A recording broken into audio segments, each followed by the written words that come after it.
Hello and welcome to the GCSE history presentation. Over the next few minutes, I'd like to give you an overview of what your son or daughter will learn from this course. So our course is with AQA.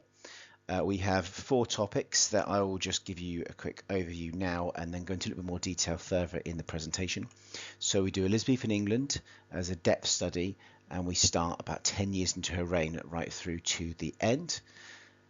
We look at Germany from 1890 to 1945, so encompassing the reign of Kaiser Wilhelm as a democracy and then under the Nazis. We look at conflict and tension between East and West in the Cold War between 1945 and 1972. And finally, we look at Britain, health and the people from around the year 1000 to the present day. That's all about medicine and its development over time.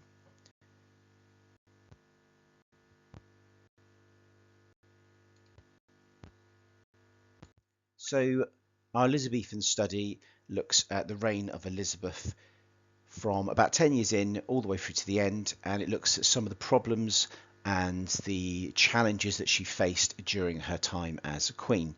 So we look at the fact that she is a female monarch and the problems that cause her in terms of pressure to marry and the problems that could come with marriage.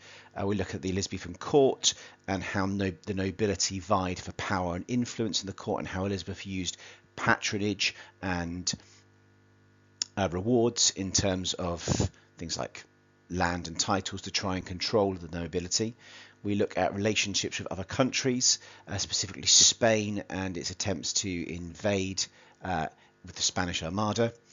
We look at one of the biggest problems Elizabeth faced in terms of trying to deal with religion in the country and get a balance between Catholicism and Protestants with her religious settlement, and the problems that arise from that in terms of rebellions against her and plots to take the throne and replace Elizabeth as queen. We look at England's growing role in the world in terms of explorers. We look at Drake and Hawkins and Drake's circumnavigation of the globe.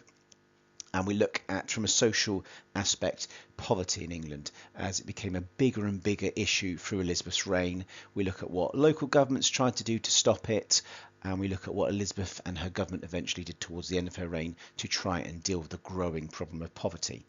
There is, for Elizabeth, a location study where the exam board tell us specifically what the question is going to be about, and it's usually on a building or a location. So our current Year 10s and Year 11s are doing location studies on the Globe Theatre and on Hardwick Hall respectively.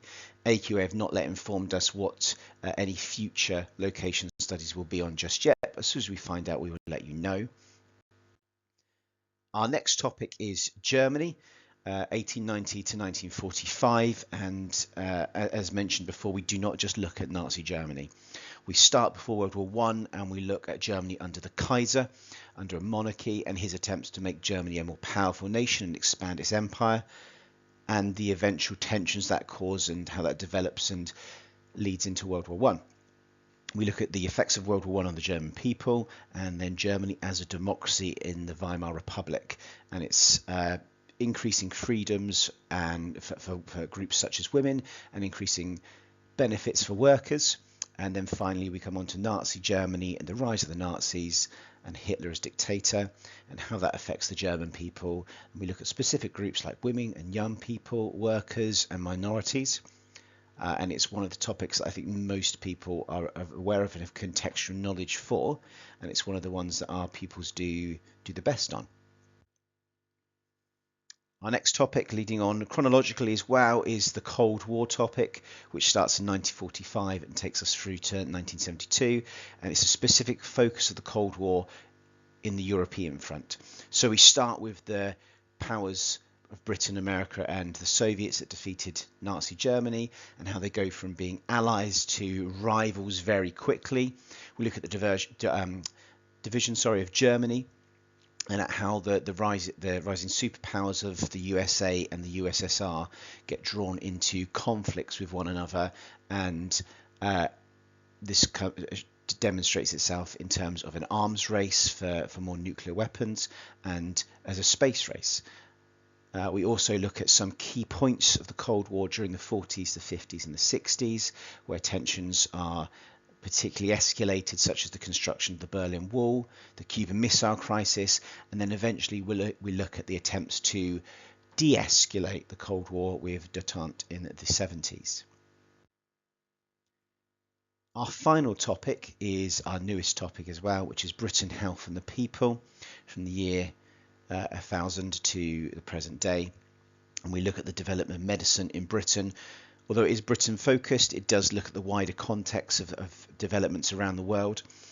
So we start in the medieval period and we look at the role superstition plays and religion plays and how people think health and illness works, and the roles of ancient Greeks like Galen and his four humours.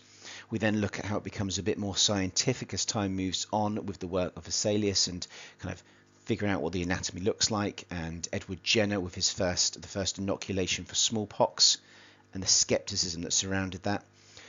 We then go on to look at the role government plays in terms of the formation of the NHS and the use of penicillin in war.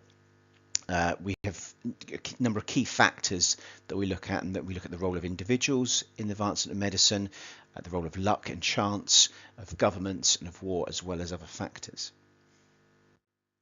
In terms of how GCSE history is assessed, at the end of year 11 there are 2 exams.